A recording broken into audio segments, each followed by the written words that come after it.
to people. Like, it's just when I hear you talk, I just hear the heart of people. Like that, you're passionately connected to people more than anything else. Not theories, not ideas, but people.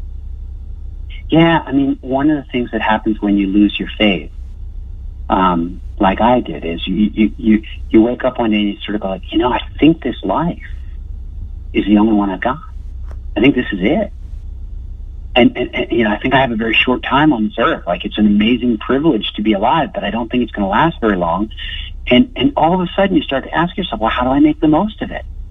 And the more I've studied and the more I've sort of read about science and things like that, I've come to a pretty simple conclusion that the people that end up feeling the best about the way that they've spent their lives are the people that invest their lives in relationships. And so, for me, being secular, has motivated me to go like, my relationships are the thing that matter the most. And then you become very interested in other people. You become very interested in other people and sort of thinking like, the way I'm going to be happy is by making other people happy. The way I'm going to thrive is by helping other people thrive. And so if I got you out on my neuroscience and brain stuff, what you would find is that your brain is wired to feel pleasure when you see somebody else in your tribe be happy. Like, that we are hardwired to care about each other. That we are a social animal. Like that we, like wolves and elephants and dolphins, like that we relate, that we need relationships. I mean, the worst punishment that you can give to a human being is to lock them up in solitary confinement. We are made for connection. And therefore, once you realize that, you sort of go like, you know what? I'm going to spend a lot of time trying to figure out how to be more responsive to other people. I'm going to stop spending so much time trying to get everybody to listen to me, and I'm going to try to figure out how to be good at listening to them. I'm going to try to get interested in other people in a significant way, not because like I'm going to burn in hell if I don't, but because that's the best way to live in the here and now. That's the happiest, most. It's not always easy, and it's not always painless. Relationships are hard. And there's a lot of, when you care about a lot of people, you suffer a lot because the people that you care about sometimes are suffering and you suffer with them. I'm not saying it's the easiest way of life to be connected, but being connected strikes me at the end of the day as the most meaningful and fulfilling and ultimately joyful way of life. And so, I mean, I think that's the thing is that, sometimes Christians make the mistake of thinking that they've sort of got a corner on the market when it comes to reasons to be loving. They go like, well, we love because he first loved us. And I go like, in the Christian, if Christianity is true, that's a really good point. That's, grace is a good motivation. But like, there are other ways that other people come to exactly the same commitment. They come to the same commitment saying like, you know what? It's really about loving other people. And so that's one of the things that, like, if your listeners and you and people like me, when we get interested in other people, one of the things to figure out is like, what's their angle on, like what's the story that they're telling themselves about how the world is, and how's that affecting their way of relating to the world? And one of the questions I often ask people is like, how's that working for you? Because sometimes people will tell me about Christianity and how it's the best way of life, and I'll look at them and go like, doesn't seem to be working for you that well.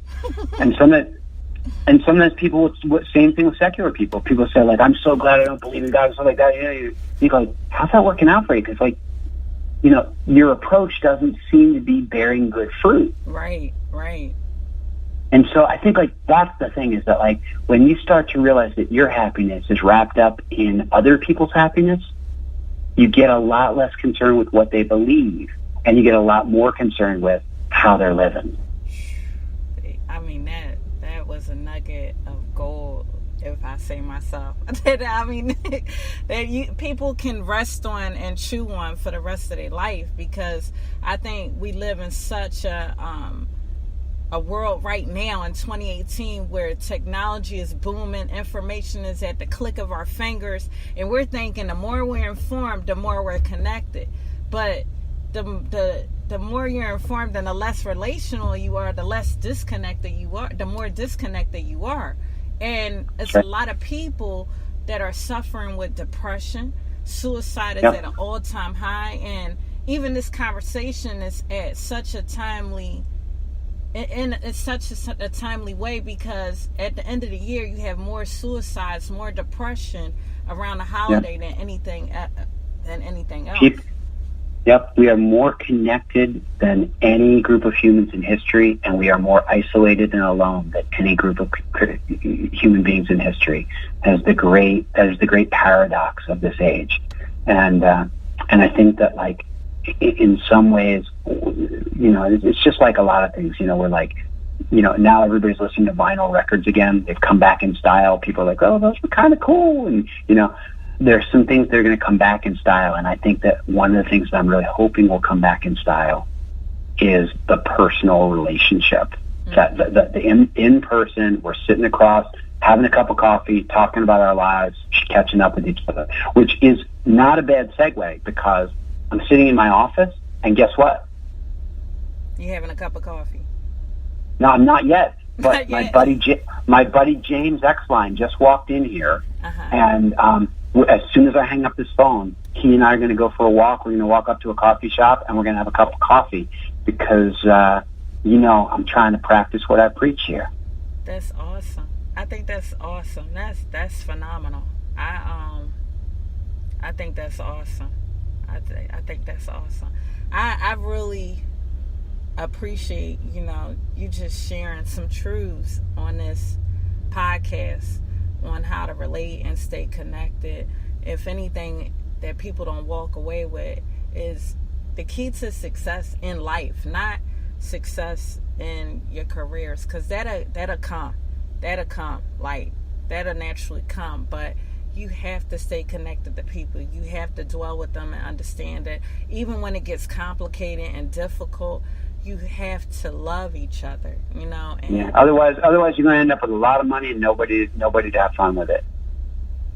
And that's happening. That's really happening. Like, yeah. So here's the thing. If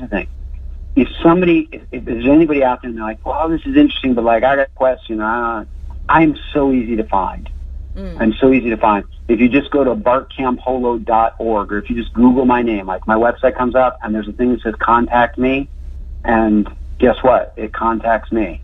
And so if there's anybody in your audience that they're like, I got a friend who doesn't believe in God, and I want to connect them with somebody who's nice, and like whatever it is, you feel free to steer people my way, because I'm always eager to talk to people and to try to be supportive of people that are actually pursuing loving relationships the way you're talking about and the way we're talking about. I totally agree. Thank you so much, Bart. Thanks for having me. I really appreciate it. Yes. We will talk again. We will talk again soon. Yes. Alrighty. I'll talk to you soon. Thank you. Bye-bye. Bye. And that concludes the interview with Bart Campolo. I feel like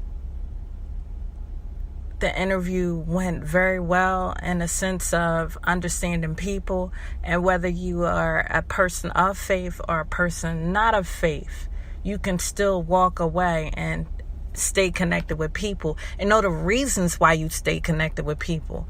And understand this, in this life, at the end of your life, when it's all calculated and all said and done, and you're ending life, you're going to find there were some things you were dead right on, and there were some things you were dead wrong on. But you have to, number one, give other people grace, and also give yourself grace, and dwell and understand it, because like I tell everyone, no one is perfect.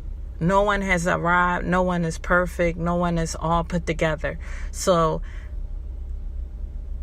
perfection is a made up, unattainable concept that we must live with and realize that it's not something we should focus on. And we should focus on connecting with others and extending grace.